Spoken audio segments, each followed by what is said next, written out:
संशोधन विधि मान्य विधेयक 2025 पर आपने मुझे बोलने का अवसर दिया, मैं आपका आभार प्रकट करना चाहता हूं।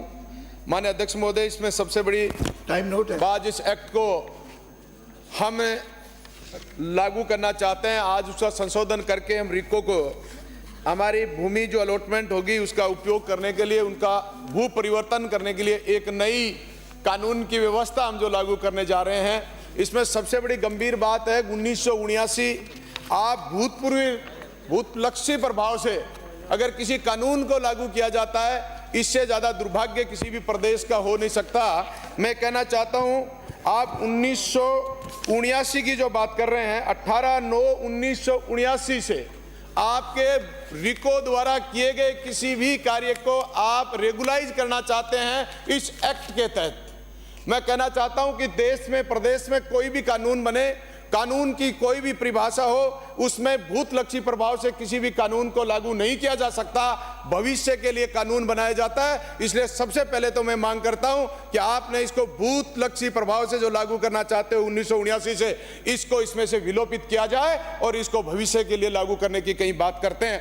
फिर भी मैं इसका साथ में कहना चाहता हूं कि भूमि काश्तकारी अधिनियम है, ये काश्तकारी का अगर इसमें शब्द है तो फिर आप इसमें साथ में औद्योगिक और रिको को डालकर हमारे किसान की कहीं भूमियों का भी तो अतिक्रमण करने का प्रयास तो नहीं है, क्योंकि काश्तकारी अधिनियम में उन्हीं भूमियों का आप अवाप्ति करने की बात कर सकते हैं।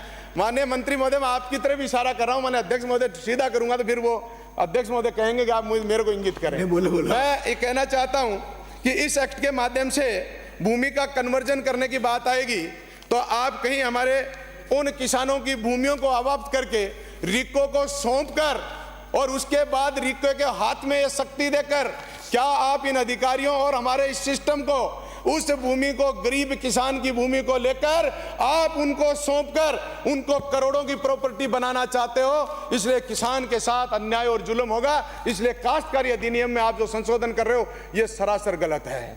अब मैं आपको कहना चाहता हूं कि अगर रिको को भी आप पावर देना चाहते हैं तो जो भूमि रिको को आप दे चुके हैं, रिको के पास जो भूमि आज के दिन है, उस भूमि में अगर कोई कन्वर्जन करते हैं तो समझ में आता है, लेकिन रिको को आप नई भूमि देकर उनका कन्वर्जन करा के उनको बेचना चाहते हैं, यह सरासर हमारे कानून के विरुद्ध में है। इसलिए अध्यक्ष महोदय, मैं फिर कहना चाहता हूं कि काश्तकारी अधिनियम का एक विषय अगर हमारे सामने आया है तो किसान की बात है, बहुत बड़ा सब्जेक्ट है।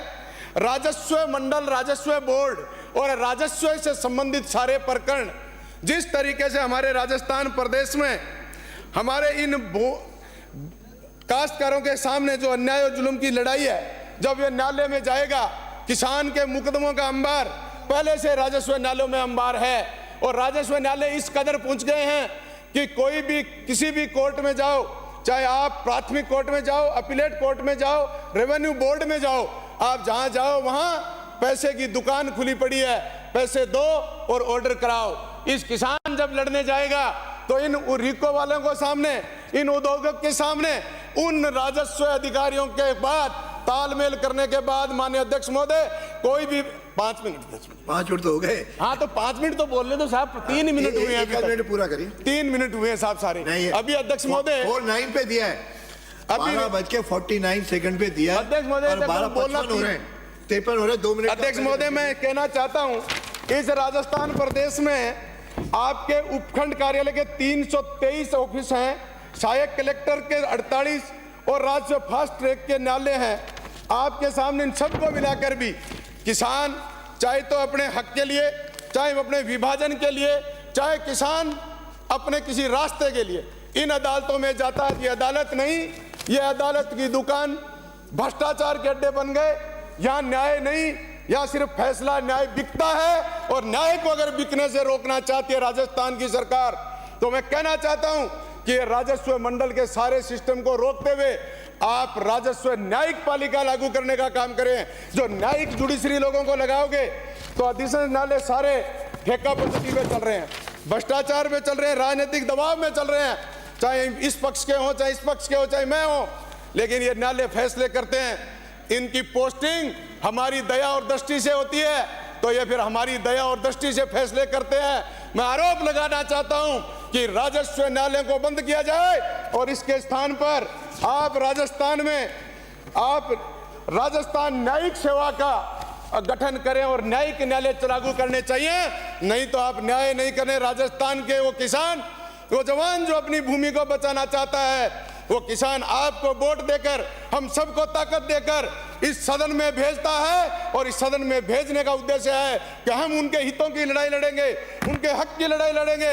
और इनके हक की लड़ाई लड़ेंगे तो फिर हम इन भ्रष्टाचारियों को रोकना पड़ेगा, इन भ्रष्टाचार को नियंत्रण करना पड़ेगा।